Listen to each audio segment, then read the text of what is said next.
السلام علیکم ورحمۃ اللہ وبرکاتہ۔ محترم سامعین کرام، سیرت النبی صلی اللہ علیہ وسلم کا یہ 40واں اور آخری پارٹ ہے۔ اس آخری حصے میں آپ صلی اللہ علیہ وسلم کے اخلاق و اوصاف کے بارے میں بات ہوگی۔ حلیہ مبارک پر روشنی ڈالنے کی کوشش کی جائے گی انشاءاللہ، لہذا محبت سے سنیں اور اپنے دل کی دنیا کو روشن کریں۔ محترم سامعین کرام، اللہ تبارک و تعالی کا لاکھ لاکھ شکر ہے کہ اس نے مجھے رابطہ عالم اسلامی مکہ مکرمہ کے زیر اہتمام منعقدہ سیرت نگاری کے عالمی مقابلے میں اول آنے والی کتاب الرحیق المختوم کو اپنی لاغر اور کمزور آواز میں ڈب کرنے کی توفیق بخشی۔ الحمدللہ، ولادت باسعادت سے وفات تک 40 حصے میں اپنی آواز میں ڈب کر کے یوٹیوب پر میں نے ڈال دیا ہے۔ آج سے تقریباً 4 مہینے قبل میں نے جس مبارک کام کا بیڑا اٹھایا تھا، آج تکمیل کو پہنچ رہا ہے۔ اس سے میرا دل شاداں و فرحاں ہے، فرحت و انبساط کی کیفیت میں ڈوبا ہوا ہے۔ اللہ تبارک و تعالی ہماری محنتوں کو قبول فرمائے اور اس مبارک کام کو ذریعہ نجات بنائے۔ خصوصاً مصنف کتاب حضرت مولانا صفی الرحمن مبارک پوری رحمۃ اللہ علیہ کو کروٹ کروٹ جنت نصیب فرمائے، کیونکہ اصل محنت تو مولانا ہی کی ہے، میں نے تو صرف مولانا کی تحریر کو آواز دے دی ہے۔ اللہ تبارک و تعالی مولانا کی تحریر اور ہماری آواز کو قبول فرمائے۔ ہم سے جو چوک اور غلطیاں ہوئی ہیں، اللہ تبارک و تعالی انہیں معاف کرے۔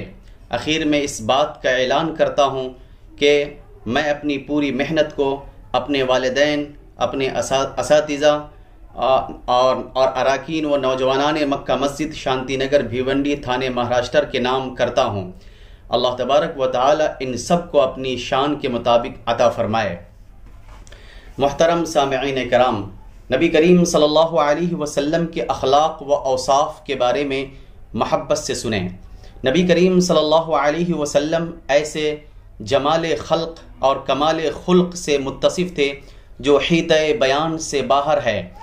اس جمال و کمال کا اثر یہ تھا کہ دل آپ کی تعظیم اور قدر و منزلت کے جذبات سے خود بخود لبریز ہو جاتے تھے۔ چنانچہ آپ کی حفاظت اور اجلال و تکریم میں لوگوں نے ایسی فداکاری و جانثاری کا ثبوت دیا جس کی نظیر دنیا کی کسی اور شخصیت کے سلسلے میں پیش نہیں کی جا سکتی۔ آپ صلی اللہ علیہ وسلم کے رفقا اور ہم نشیں وارفتگی کی حد تک آپ سے محبت کرتے تھے۔ انہیں گوارا نہ تھا کہ آپ کو خراش آ جائے، خواہ اس کے لیے ان کی گردنیں ہی کیوں نہ کاٹ دی جائیں۔ اس طرح کی محبت کی وجہ یہی تھی کہ عادتاً جن کمالات پر جان چھڑکی جاتی ہے، ان کمالات سے جس قدر حصہ وافر آپ صلی اللہ علیہ وسلم کو عطا ہوا تھا، کسی اور انسان کو نہ ملا۔ آگے میں اپنی عاجزی و بے مائگی کے اعتراف کے ساتھ ان روایات کا خلاصہ پیش کر رہا ہوں جن کا تعلق آپ کے جمال و کمال سے ہے۔ حلیہ مبارک۔ ہجرت کے وقت رسول اللہ صلی اللہ علیہ وسلم ام معبد خزاعیہ کے خیمے سے گزرے تو اس نے آپ کی روانگی کے بعد اپنے شوہر سے آپ کے حلیہ مبارک کا جو نقشہ کھینچا وہ یہ تھا: چمکتا رنگ، تابناک چہرہ، خوبصورت ساخت، نہ توندے پن کا عیب، نہ گنجے پن کی خامی، جمال جہاں تاب کے ساتھ ڈھلا ہوا پیکر، سرمگی آنکھیں، لمبی پلکیں، بھاری آواز، لمبی گردن، سفید و سیاہ آنکھیں، سیاہ سرمگی پلکیں، باریک اور باہم ملے ہوئے ابرو، چمکدار کالے بال، خاموش ہوں تو باوقار، گفتگو کریں تو پرکشش، دور سے دیکھنے میں سب سے تابناک و پرجمال، قریب سے سب سے خوبصورت اور شیریں، گفتگو میں چاشنی، بات واضح اور دو ٹوک، نہ مختصر نہ فضول، انداز ایسا کہ گویا لڑی سے موتی جھڑ رہے ہیں، درمیانہ قد، نہ ناٹا کہ نگاہ میں نہ جچے، نہ لمبا کہ ناگوار لگے، دو شاخوں کے درمیان ایک شاخ جو تینوں میں سب سے زیادہ تازہ و خوش منظر و پر رونق، رفقا آپ کے گرد حلقہ بنائے ہوئے کچھ فرمائیں تو توجہ سے سنتے ہیں، کوئی حکم دیں تو لپک کر بجا لاتے ہیں، مطاع و مکرم، نہ ترش رو نہ لغو گو۔ حضرت علی رضی اللہ عنہ آپ صلی اللہ علیہ وسلم کا وصف بیان کرتے ہوئے فرماتے ہیں، آپ نہ لمبے تڑنگے تھے نہ ناٹے کھوٹے، لوگوں کے حساب سے درمیانہ قد کے تھے، بال نہ زیادہ گھنگریالے تھے نہ بالکل کھڑے کھڑے، بلکہ دونوں کے بیچ بیچ کی کیفیت تھی، رخسار نہ بہت زیادہ پرگوشت تھا نہ ٹھڈی چھوٹی اور پیشانی پست، چہرہ کسی قدر گولائی لیے ہوئے تھا، رنگ گورا گلابی، آنکھیں سرخی مائل، پلکیں لمبی، جوڑوں اور مونڈھوں کی ہڈیاں بڑی بڑی، سینے پر ناف تک بالوں کی ہلکی سی لکیر، بقیہ جسم بال سے خالی، ہتھیلی اور پاؤں پر گوشت، چلتے تو قدرے جھٹکے سے پاؤں اٹھاتے اور یوں چلتے گویا کسی ڈھلوان پر چل رہے ہیں، جب کسی طرف ملتفت ہوتے تو پورے وجود کے ساتھ ملتفت ہوتے، دونوں کندھوں کے درمیان مہر نبوت تھی، آپ صلی اللہ علیہ وسلم سارے انبیاء کے خاتم تھے، سب سے زیادہ سخی دست اور سب سے بڑھ کر جرأت مند، سب سے زیادہ صادق اللہجہ اور سب سے بڑھ کر عہد و پیمان کے پابند وفا، سب سے زیادہ نرم طبیعت اور سب سے شریف ساتھی،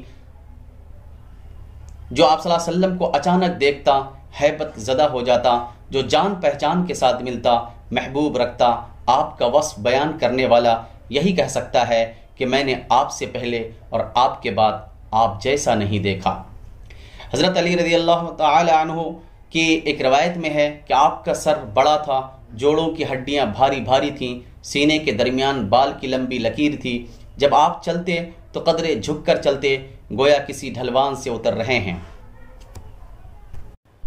حضرت جابر بن سمرہ رضی اللہ عنہ کا بیان ہے کہ آپ صلی اللہ علیہ وسلم کا دہانہ کشادہ تھا، آنکھیں سرخی لیے ہوئے اور ایڑیاں باریک۔ حضرت ابو طفیل کہتے ہیں کہ آپ گورے رنگ، پر ملاحت چہرے اور میانہ قد و قامت کے تھے۔ حضرت انس بن مالک رضی اللہ عنہ کا ارشاد ہے کہ آپ کی ہتھیلیاں کشادہ تھیں اور رنگ چمکدار، نہ خالص سفید نہ گندم گون، وفات کے وقت تک سر اور چہرے کے 20 بال بھی سفید نہ ہوئے تھے، صرف کنپٹی کے بالوں میں کچھ سفیدی تھی اور چند بال سر کے سفید تھے۔ حضرت ابو جحیفہ کہتے ہیں کہ میں نے آپ کے نچلے ہونٹ کے نیچے انفقا یعنی داڑھی بچہ میں سفیدی دیکھی۔ حضرت عبداللہ بن بسر کا بیان ہے کہ آپ کے انفقا میں چند بال سفید تھے۔ حضرت برا کا بیان ہے کہ آپ کا پیکر درمیانی تھا، دونوں کندھوں کے درمیان دوری تھی، بال دونوں کانوں کی لو تک پہنچتے تھے۔ میں نے آپ کو سرخ جوڑا زیب تن کیے ہوئے دیکھا، کبھی کوئی چیز آپ سے زیادہ خوبصورت نہ دیکھی۔ پہلے آپ اہل کتاب کے موافقت پسند کرتے تھے، اس لیے بال میں کنگھی کرتے تو مانگ نہ نکالتے، لیکن بعد میں مانگ نکالا کرتے تھے۔ حضرت جابر کہتے ہیں آپ کا چہرہ سب سے زیادہ خوبصورت تھا اور آپ کے اخلاق سب سے بہتر تھے۔ ان سے دریافت کیا گیا کہ کیا نبی کریم صلی اللہ علیہ وسلم کا چہرہ تلوار جیسا تھا؟ انہوں نے کہا نہیں، بلکہ چاند جیسا تھا۔ ایک روایت میں ہے کہ آپ کا چہرہ گول تھا۔ ربیع بنت معوذ کہتی ہیں کہ اگر تم حضور کو دیکھتے تو لگتا کہ تم نے طلوع ہوتے ہوئے سورج کو دیکھا ہے۔ حضرت جابر بن سمرہ کا بیان ہے کہ میں نے ایک بار چاندنی رات میں آپ کو دیکھا، آپ پر سرخ جوڑا تھا، میں رسول اللہ صلی اللہ علیہ وسلم کو دیکھتا اور چاند کو دیکھتا، آخر اسی نتیجے پر پہنچا کہ آپ چاند سے زیادہ خوبصورت ہیں۔ حضرت ابو ہریرہ رضی اللہ عنہ کا بیان ہے کہ میں نے رسول اللہ صلی اللہ علیہ وسلم سے زیادہ خوبصورت کوئی چیز نہیں دیکھی، لگتا تھا سورج آپ کے چہرے میں ہے، رواں دواں ہے، آپ کے چہرے میں رواں دواں ہے، اور میں نے رسول اللہ صلی اللہ علیہ وسلم سے بڑھ کر کسی چیز کو تیز رفتار نہیں دیکھا، لگتا تھا زمین آپ کے لیے لپٹی جا رہی ہے، ہم نے تو اپنے آپ کو تھکا مارتے تھے اور آپ بالکل بے فکر۔ حضرت کعب بن مالک کا بیان ہے کہ جب آپ صلی اللہ علیہ وسلم خوش ہوتے تو چہرہ دمک اٹھتا، گویا چاند کا ایک ٹکڑا ہے۔ ایک بار آپ حضرت عائشہ صدیقہ رضی اللہ عنہا کے پاس تشریف فرما تھے، پسینہ آیا تو چہرے کی دھاریاں چمک اٹھیں۔ یہ کیفیت دیکھ کر حضرت عائشہ صدیقہ رضی اللہ عنہا نے ابو کبیر حذلی کا یہ شعر پڑھا، وَإِذَا نَظَرْتُ إِلَىٰ أُسْرَةِ وَجْهِهِ بَرَقَتْ كَبَرْقِ الْعَارِضِ الْمُتَحَلَّلِ۔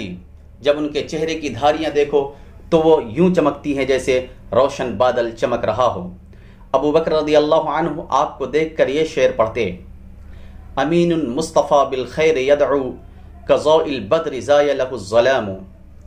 آپ امین ہیں، چنیدہ و برگزیدہ ہیں، خیر کی دعوت دیتے ہیں، گویا وہ کامل کی روشنی ہیں، گویا ماہ کامل کی روشنی ہیں جس سے تاریکی آنکھ مچولی کھیل رہی ہے۔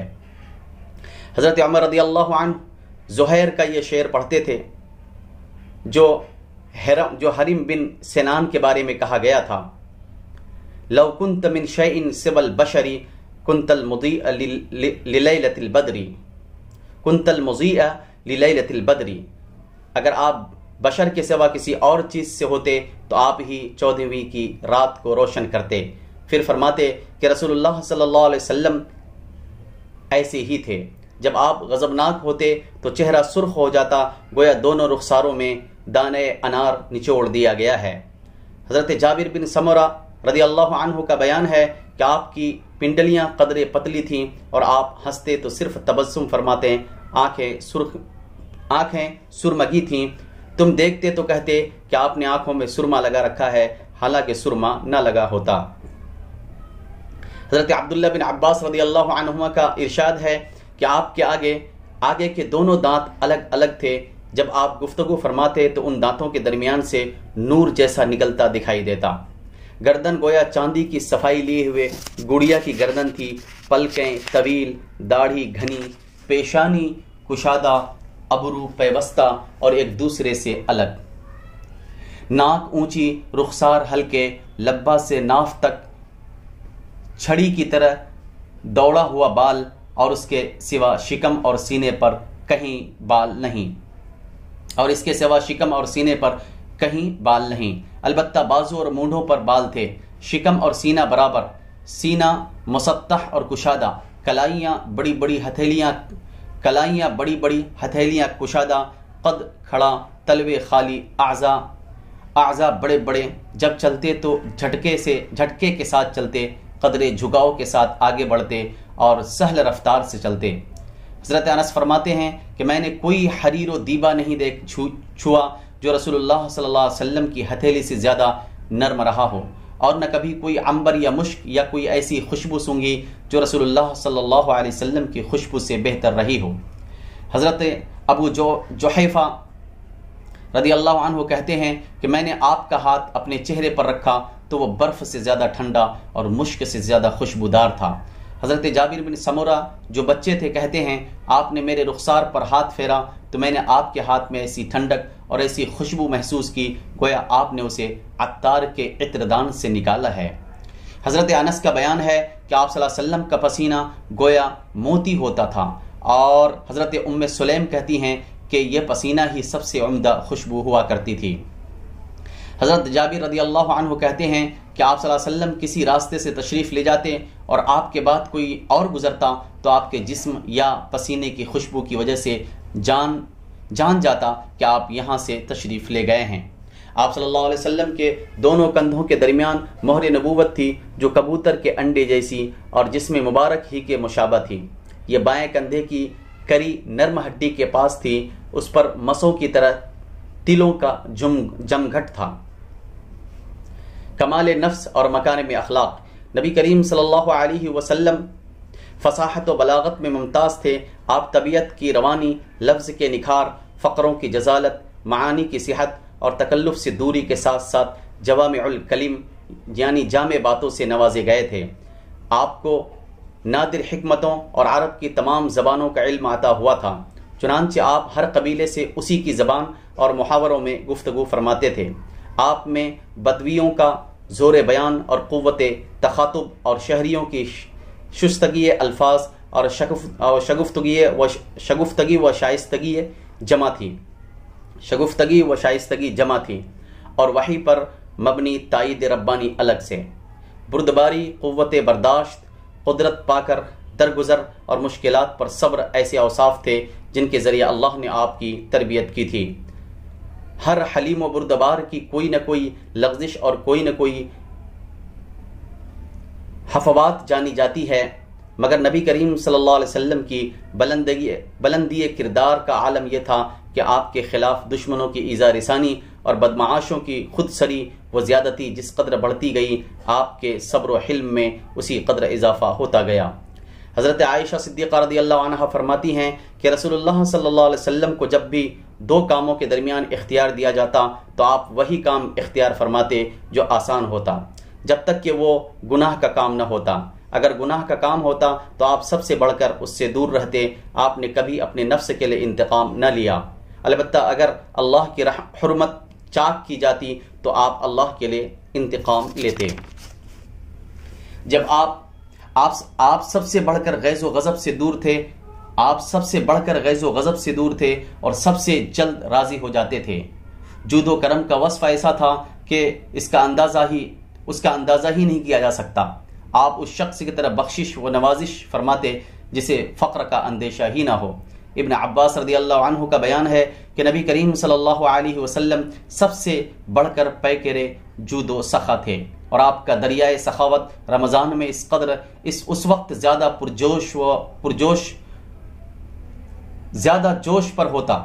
رمضان میں اس وقت زیادہ جوش پر ہوتا جب حضرت جبرائیل علیہ السلام آپ سے ملاقات فرماتے، اور حضرت جبرائیل رمضان میں آپ سے ہر رات ملاقات فرماتے اور قرآن کا دور کراتے۔ پس رسول اللہ صلی اللہ علیہ وسلم خیر کی سخاوت میں خزائن رحمت سے مالا مال کر کے بھیجی ہوئی ہو اسے بھی زیادہ پیش ہوتے تھے۔ حضرت جابر کا ارشاد ہے کہ ایسا کبھی نہ ہوا کہ آپ سے کوئی چیز مانگی گئی ہو اور آپ نے نہیں کہہ دیا ہو۔ شجاعت، بہادری اور دلیری میں بھی آپ کا مقام سب سے بلند اور معروف تھا۔ آپ سب سے زیادہ دلیر تھے، نہایت کٹھن اور مشکل مواقع پر جبکہ اچھے جابازوں اور بہادروں کے پاؤں اکھڑ گئے، آپ اپنی جگہ برقرار رہے اور پیچھے ہٹنے کے بجائے آگے ہی بڑھتے گئے۔ پائے ثبات میں ذرا لغزش نہ آئی۔ بڑے بہادر بھی کبھی نہ کبھی بھاگے اور پسپا ہوئے ہیں، مگر آپ میں یہ بات کبھی نہیں پائی گئی۔ حضرت علی کا بیان ہے کہ جب زور کا رن پڑتا اور جنگ کے شعلے خوب بھڑک اٹھتے تو ہم رسول اللہ صلی اللہ علیہ وسلم کی آڑ لیا کرتے تھے، آپ سے بڑھ کر کوئی شخص دشمن کے قریب نہ ہوتا۔ حضرت انس کا بیان ہے کہ ایک رات اہل مدینہ کو خطرہ محسوس ہوا، لوگ آواز کی طرف دوڑے، راستے میں رسول اللہ صلی اللہ علیہ وسلم واپس آتے ہوئے ملے۔ آپ لوگوں سے پہلے ہی آواز کی جانب پہنچ کر خطرے کے مقام کا جائزہ لے چکے تھے۔ اس وقت آپ ابو طلحہ رضی اللہ عنہ کے ایک ننگے گھوڑے پر سوار تھے، گردن میں تلوار حمائل کر رکھی تھی اور فرما رہے تھے، ڈرو نہیں، کوئی خطرہ نہیں۔ آپ سب سے زیادہ حیادار اور پست نگاہ تھے۔ ابو سعید خدری رضی اللہ عنہ فرماتے ہیں کہ آپ پردہ نشی کواری عورت سے بھی زیادہ حیادار تھے۔ جب آپ کو کوئی بات ناگوار گزرتی تو چہرے سے پتہ لگ جاتا۔ اپنی نظریں کسی کے چہرے پر گاڑتے نہ تھے، نگاہ پست رکھتے تھے اور آسمان کی بنسبت زمین کی طرف نظر زیادہ دیر تک رہتی تھی۔ عموماً نیچی نگاہ سے تاکتے۔ حیا اور کرم نفس کا عالم یہ تھا کہ کسی سے ناگوار بات رو در رو نہ کہتے، اور نہ کسی کی کوئی ناگوار بات آپ صلی اللہ علیہ وسلم تک پہنچتی تو نام لے کر اس کا ذکر کرتے، بلکہ یوں فرماتے کہ کیا بات ہے کہ کچھ لوگ ایسا کر رہے ہیں۔ فرزدق کے شعر کے سب سے زیادہ صحیح مصداق آپ تھے۔ یغزی حیاء ویغزا من مہابتہ فلا یکلم الا حین یبتسم۔ آپ حیا کے سبب نگاہ پست رکھتے ہیں اور آپ کی ہیبت کے سبب نگاہیں پست رکھی جاتی ہیں، چنانچہ آپ سے اسی وقت گفتگو کی جاتی جب آپ تبسم فرما رہے ہوں۔ آپ سب سے زیادہ عادل، پاک دامن، صادق اللہجہ اور عظیم الامانت تھے۔ اس کا اعتراف آپ کے دوست دشمن سب کو ہے۔ نبوت سے پہلے آپ کو امین کہا جاتا تھا اور دور جاہلیت میں آپ کے پاس فیصلے کے لیے مقدمات لائے جاتے تھے۔ جامع ترمذی میں حضرت علی سے مروی ہے کہ ایک بار ابو جہل نے آپ سے کہا، ہم آپ کو جھوٹا نہیں کہتے، البتہ آپ جو کچھ لے کر آئے ہیں اسے جھٹلاتے ہیں۔ اس پر اللہ تبارک و تعالی نے یہ آیت نازل فرمائی، اعوذ باللہ من الشیطان الرجیم فإنہم لا یکذبونک ولکن الظالمین بآیات اللہ یجحدون۔ یہ لوگ آپ کو نہیں جھٹلاتے بلکہ یہ ظالم اللہ کی آیتوں کا انکار کرتے ہیں۔ ہرقل نے ابو سفیان سے دریافت کیا کہ کیا اس نبی نے جو بات کہی ہے اس کے کہنے سے پہلے تم لوگ اسے جھوٹ سے متہم کرتے تھے؟ تو ابو سفیان نے جواب دیا کہ نہیں۔ آپ سب سے زیادہ متواضع اور تکبر سے دور تھے۔ جس طرح بادشاہوں کے لیے ان کے خدام و حاشیہ بردار کھڑے رہتے ہیں، اس طرح اپنے لیے آپ صلی اللہ علیہ وسلم صحابہ کرام کو کھڑے ہونے سے منع فرماتے تھے، مسکینوں کی عیادت کرتے تھے، فقراء کے ساتھ اٹھتے بیٹھتے تھے، غلام کی دعوت منظور فرماتے تھے، صحابہ کرام میں کسی امتیاز کے بغیر ایک عام آدمی کی طرح بیٹھتے تھے۔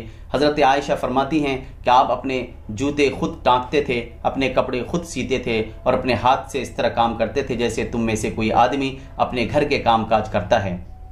آپ بھی انسانوں میں سے ایک انسان تھے، اپنے کپڑوں میں جوئیں تلاش کرتے تھے، اپنی بکری دوہتے تھے اور اپنا کام خود کرتے تھے۔ آپ سب سے بڑھ کر عہد کی پابندی اور صلہ رحمی فرماتے تھے، لوگوں کے ساتھ سب سے زیادہ شفقت اور رحم و مروت سے پیش آتے تھے، رہائش اور ادب میں سب سے اچھے تھے۔ آپ کا اخلاق سب سے زیادہ کشادہ تھا، بدخلقی سے سب سے زیادہ دور و نفور تھے، نہ عادتاً فحش گو تھے، نہ بتکلف فحش کہتے تھے، نہ لعنت کرتے تھے، نہ بازار میں چیختے چلاتے تھے، نہ برائی کا بدلہ برائی سے دیتے تھے بلکہ معافی اور درگزر سے کام لیتے تھے، کسی کو اپنے پیچھے چلتا ہوا نہ چھوڑتے تھے اور نہ کھانے پینے میں اپنے غلاموں اور لونڈیوں پر ترفع اختیار فرماتے تھے، اپنے خادم کا کام خود ہی کر دیتے تھے، کبھی اپنے خادم کو اف نہیں کہا، نہ کسی کام کے کرنے یا نہ کرنے پر عتاب فرمایا، مسکینوں سے محبت کرتے، ان کے ساتھ اٹھتے بیٹھتے، ان کے جنازوں پر حاضر ہوتے تھے، کسی فقیر کو اس کے فقر کی وجہ سے حقیر نہیں سمجھتے تھے۔ ایک بار آپ سفر میں تھے، ایک بکری کاٹنے پکانے کا مشورہ ہوا، ایک نے کہا ذبح کرنا میرے ذمہ، دوسرے نے کہا کھال اتارنا میرے ذمہ، تیسرے نے کہا پکانا میرے ذمہ۔ میرے نبی کریم صلی اللہ علیہ وسلم نے فرمایا لکڑی جمع کرنا میرے ذمہ۔ صحابہ نے عرض کیا ہم آپ کا کام کر دیں گے۔ آپ نے فرمایا میں جانتا ہوں کہ تم لوگ میرا کام کر دو گے، لیکن میں پسند نہیں کرتا کہ تم پر امتیاز حاصل کروں، کیونکہ اللہ اپنے بندے کی یہ حرکت ناپسند کرتا ہے کہ وہ اپنے آپ کو اپنے رفقا میں ممتاز سمجھے۔ اس کے بعد آپ نے اٹھ کر لکڑی جمع فرمائی۔ آئیے ذرا ہند بن ابی حالہ کی زبانی رسول اللہ صلی اللہ علیہ وسلم کے اوصاف سنیں۔ ہند اپنی ایک طویل روایت میں کہتے ہیں رسول اللہ صلی اللہ علیہ وسلم پہم غموں سے دوچار تھے، ہمیشہ غور و فکر فرماتے رہتے تھے، آپ کے لیے راحت نہ تھی، بلا ضرورت نہ بولتے تھے، دیر تک خاموش رہتے تھے، بات کا آغاز و اختتام پورے منہ سے کرتے تھے، یعنی صرف منہ کے کنارے سے نہ بولتے تھے، جامع اور دو ٹوک کلمات کہتے تھے جن میں نہ فضول گوئی ہوتی تھی نہ کوتاہی، نرم خو تھے، جفا جو اور ناقدرے نہ تھے، نعمت معمولی بھی ہوتی تو اس کی تعظیم کرتے تھے، کسی چیز کی مذمت نہیں فرماتے تھے، کھانے کی نہ برائی کرتے تھے، نہ تعریف حق سے کوئی اور کرتے تھے، نہ تعریف حق سے کوئی تعرض کیا جاتا تو جب تک انتقام نہ لے لیتے آپ کے غضب کو روکا نہ جا سکتا تھا۔ البتہ کشادہ دل تھے، اپنے نفس کے لیے نہ غضبناک ہوتے نہ انتقام لیتے، جب اشارہ فرماتے تو پوری ہتھیلی سے اشارہ فرماتے اور تعجب کے وقت ہتھیلی پلٹتے، جب غضبناک ہوتے تو رخ پھیر لیتے اور جب خوش ہوتے تو نگاہ پست فرما لیتے۔ آپ کی بیشتر ہنسی تبسم کی صورت میں تھی، مسکراتے تو دانت اولوں کی طرح چمکتے، لا یعنی بات سے زبان روکے رکھتے، ساتھیوں کو جوڑتے تھے، توڑتے نہ تھے، ہر قوم کے معزز آدمی کی تکریم فرماتے تھے اور اسی کو ان کا والی بناتے تھے، لوگوں کے شر سے محتاط رہتے تھے اور ان سے بچاؤ اختیار فرماتے تھے، لیکن اس کے لیے کسی سے اپنی خندہ جبینی ختم نہ فرماتے تھے، اپنے اصحاب کی خبر گیری کرتے اور لوگوں کے حالات دریافت فرماتے، اچھی چیز کی تحسین و تصویف فرماتے اور بری چیز کی تقبیح و توہین، معتدل تھے، زیادہ نشیب و فراز نہ تھا، غافل نہ ہوتے تھے کہ مبادا لوگ بھی غافل یا ملول خاطر ہو جائیں، ہر حالت کے لیے مستعد رہتے تھے، حق سے کوتاہی نہ فرماتے تھے، نہ ناحق کی طرف تجاوز فرماتے تھے۔ جو لوگ آپ کے قریب رہتے تھے وہ سب سے اچھے لوگ تھے اور ان میں بھی آپ کے نزدیک افضل وہ تھا جو سب سے بڑھ کر خیر خواہ ہو، اور سب سے زیادہ قدر آپ کے نزدیک اس کی تھی جو سب سے اچھا غمگسار و مددگار ہو۔ آپ اٹھتے بیٹھتے اللہ کا ذکر فرماتے، جگہ متعین نہ فرماتے، یعنی اپنے لیے کوئی امتیازی جگہ نہ فرماتے، یعنی اپنے لیے کوئی امتیازی جگہ مقرر نہ فرماتے۔ جب قوم کے پاس پہنچتے تو مجلس میں جہاں جگہ مل جاتی بیٹھ جاتے، اور اسی کا حکم بھی فرماتے۔ ہر جلیس کو اس کا حصہ عطا فرماتے، حتیٰ کہ کوئی جلیس یہ نہ محسوس کرتا کہ کوئی شخص آپ کے نزدیک اس سے زیادہ باعزت ہے۔ کوئی کسی ضرورت سے آپ کے پاس بیٹھتا یا کھڑا ہوتا تو آپ اتنے صبر کے ساتھ اس کے لیے رکے رہتے کہ وہی پلٹ کر واپس ہوتا۔ کوئی کسی ضرورت کا سوال کر دیتا تو آپ اسے عطا کیے بغیر یا اچھی بات کہے بغیر واپس نہ فرماتے۔ آپ نے اپنی خندہ جبینی اور اخلاق سے سب کو نوازا، یہاں تک آپ سب کے لیے باپ کا درجہ رکھتے تھے اور سب آپ کے نزدیک یکساں حق رکھتے تھے۔ کسی کو فضیلت تھی تو تقوی کی بنیاد پر۔ آپ کی مجلس حلم و حیا اور صبر و امانت کی مجلس تھی، اس میں آوازیں بلند نہ کی جاتی تھیں اور نہ حرمتوں کا مرثیہ ہوتا تھا، یعنی کسی کی آبرو پر حرف آنے کا اندیشہ نہ تھا۔ لوگ تقوی کے ساتھ باہم محبت و ہمدردی رکھتے تھے، بڑے کا احترام کرتے تھے، چھوٹے پر رحم کھاتے تھے، حاجت مند کو نوازتے تھے اور اجنبی کو انس عطا فرماتے تھے۔ آپ کے چہرے پر ہمیشہ بشاشت رہتی، سہل خو اور نرم پہلو تھے، جفاجو اور سخت خو نہ تھے، نہ زیادہ زور سے بولتے، فحش گوئی کرتے، نہ زیادہ عتاب فرماتے تھے، نہ بہت تعریف کرتے تھے۔ جس چیز کی خواہش نہ ہوتی اس سے تغافل برتتے تھے۔ آپ سے مایوسی نہیں ہوتی تھی۔ آپ نے 3 باتوں سے اپنے نفس کو محفوظ رکھا۔ نمبر 1 ریا سے، نمبر 2 کسی چیز کی کثرت سے، نمبر 3 لا یعنی بات سے۔ اور ان 3 باتوں سے لوگوں کو محفوظ رکھا، یعنی اور 3 باتوں سے لوگوں کو محفوظ رکھا، یعنی آپ کسی کی مذمت نہیں کرتے تھے، نمبر 2 کسی کو عار نہیں دلاتے تھے، نمبر 3 کسی کی عیب جوئی نہیں کرتے تھے۔ آپ وہی بات نو کے زبان پر لاتے تھے جس میں ثواب کی امید ہوتی۔ جب آپ صلی اللہ علیہ وسلم تکلم فرماتے تو آپ کے ہمنشیں اپنے سر جھکا لیتے گویا ان کے سروں پر چڑیا ہے، اور جب آپ خاموش ہوتے تو لوگ گفتگو کرتے۔ لوگ آپ کے پاس گپ بازی نہ کرتے، آپ کے پاس جو کوئی بولتا سب اس کے لیے خاموش رہتے، یہاں تک کہ وہ اپنی بات پوری کر لیتا۔ ان کی بات ان کے پہلے شخص کی بات ہوتی، جس بات سے سب لوگ ہنستے اس سے آپ بھی ہنستے، اور جس بات پر سب لوگ تعجب کرتے اس پر آپ بھی تعجب کرتے۔ اجنبی آدمی بات میں جفا سے کام نہ لیتا تو اس پر آپ صبر کرتے اور فرماتے، جب تم لوگ حاجت مند کو دیکھو کہ وہ اپنی حاجت کی طلب میں ہے تو اسے سامان ضرورت سے نواز دو۔ آپ احسان کا بدلہ دینے والے کے سوا کسی سے ثنا کے طالب نہ ہوتے۔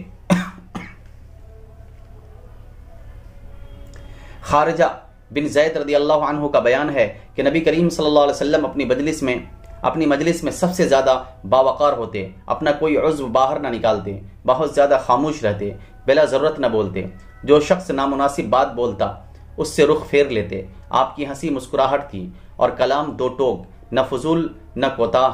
آپ کے صحابہ کی ہنسی بھی آپ کی توقیر و اقتداء میں مسکراہٹ ہی کی حد تک ہوتی۔ حاصل یہ کہ نبی کریم صلی اللہ علیہ وسلم بے نظیر صفات کمال سے آراستہ تھے۔ آپ کے رب نے آپ کو بے نظیر ادب سے نوازا تھا، حتیٰ کہ اس نے خود آپ کی تعریف میں فرمایا، وَإِنَّكَ لَعَلَى خُلُقٍ عَظِيمٍ، یقیناً آپ عظیم اخلاق پر ہیں۔